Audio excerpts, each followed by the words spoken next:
Welcome to Democracy Now!, democracynow.org, The War and Peace Report. I'm Amy Goodman. The High Court in London has put the extradition of Julian Assange on hold until the United States provides more assurances about how the WikiLeaks publisher will be treated in U.S. custody. The court asked the U.S. for assurances Assange will be permitted to rely on the First Amendment, that he will not be discriminated against at trial because he's Australian, and that he will not face the death penalty. The court also ruled Assange may be able to file additional appeals to block the extradition, but that will depend on how the U.S. responds to the court's request. Assange has been held in London's Belmarsh prison for 5 years, awaiting possible extradition to the U.S., where he faces up to 175 years in prison for publishing classified documents exposing U.S. war crimes in Iraq and Afghanistan. We'll have more on the story after headlines. The UN Security Council approved a resolution demanding an immediate ceasefire in Gaza and the release of all remaining hostages. The resolution passed 14-0, with the U.S. abstaining. Nearly 6 months into Israel's war on Gaza, it's the first time the Security Council successfully passed a ceasefire resolution after 4 previous attempts and continuous obstruction by the United States. After the resolution passed, Israeli Prime Minister Benjamin Netanyahu blasted the U.S. for what he called retreating from its, quote, principled position, and canceled a planned visit by an Israeli delegation to Washington, D.C. UN Secretary General Antonio Guterres said a failure to implement the ceasefire, quote, would be unforgivable. Palestine's UN Ambassador Riyad Mansour spoke after the vote. This must be a turning point. This must lead to saving lives on the ground. This must signal the end of this assault of atrocities against our people. A nation is being murdered. A nation is being dispossessed. We'll have more on this story later in the broadcast. Despite the ceasefire resolution, Israel's continued to pummel the Gaza Strip. A bombing of a house in Rafah killed at least 18 people earlier today, including at least 9 children. This is one of their surviving relatives. 9 children. The oldest was 8 years old. They all had nothing to do with this. They fell asleep with the news of the Ramadan ceasefire, only to wake up. They didn't wake up. They are not here anymore. I have no one left in this world. No one. Officials say at least 12 Palestinians died after hundreds swam into the Mediterranean Sea to retrieve aid that had been airdropped northwest of Gaza City. The UN Human Rights Council published a draft report Monday that found reasonable grounds to believe that Israel's committing genocide in Gaza. UN Special Rapporteur Francesca Albanese writes, quote, the overwhelming nature and scale of Israel's assault on Gaza and the destructive conditions of life it has inflicted reveal an intent to physically destroy Palestinians as a group, she wrote. In Baltimore, Maryland, search and rescue efforts are underway after multiple vehicles plunged into the Patapsco River following the partial collapse of the Francis Scott Key Bridge in what local officials are calling a mass casualty incident. 2 people have been rescued so far, 1 severely injured, but some 18 others could still be trapped in the freezing cold water. The 4-lane Francis Scott Key Bridge is 1.6 miles long and part of the Interstate 695, a key commuter route. Maryland Governor Wes Moore has declared a state of emergency. The bridge collapsed after a large cargo ship collided with it early this morning.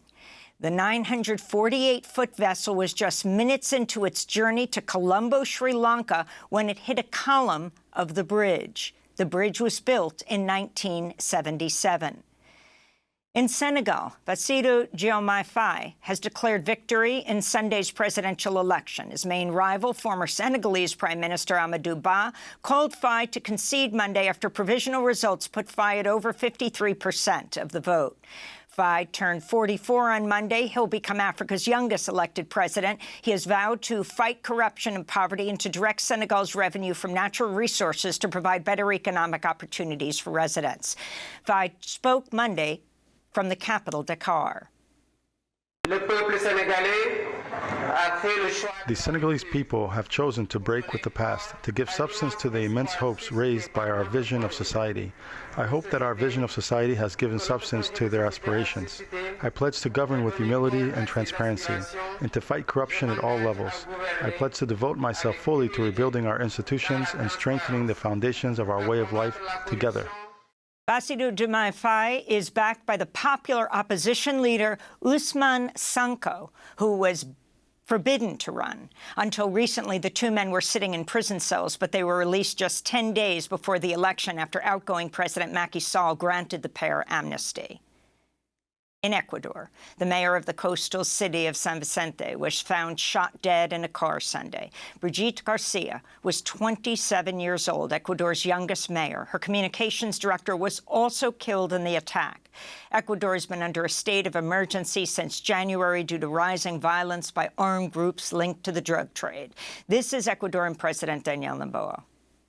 The assassination of the mayor of San Vicente and her communications director also remind us that this fight is not over. It has only just begun. It also gives us a warning and precise information that there is narco-terrorism within public institutions and there is narco-terrorism among public officials, which we are cleaning up. Still, very soon, this will come to light. NBC News has come under fire by its own star anchors for hiring former Republican National Committee Chair Ronna McDaniel as a political analyst. On Monday, MSNBC hosts, including Mika Brzezinski, Joe Scarborough, and Joy Reid, all called out the decision on their live shows. Rachel Maddow, MSNBC's highest-rated anchor, devoted a 30-minute monologue to the news.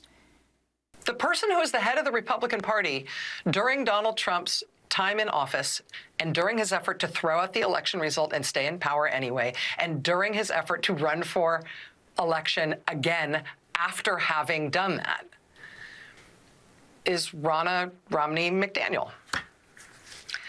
And she pitched in and helped. She helped set in motion the part of the plot that involved sending fake Trump electors to Congress. Rachel Maddow added, quote, "You're priming the American public to not accept the results of the next election either," she said. Chuck Todd also fiercely attacked his own network.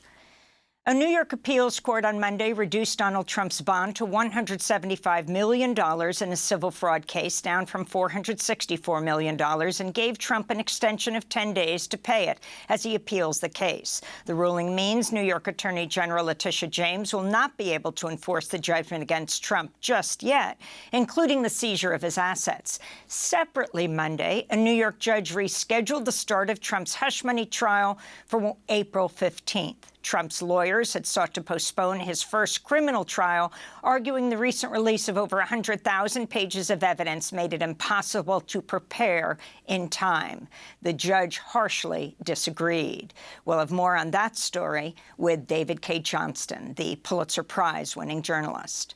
The U.S. Supreme Court's hearing arguments today in a case that could severely limit access to the abortion pill mifepristone, which is used for roughly 2/3 of all U.S. abortions.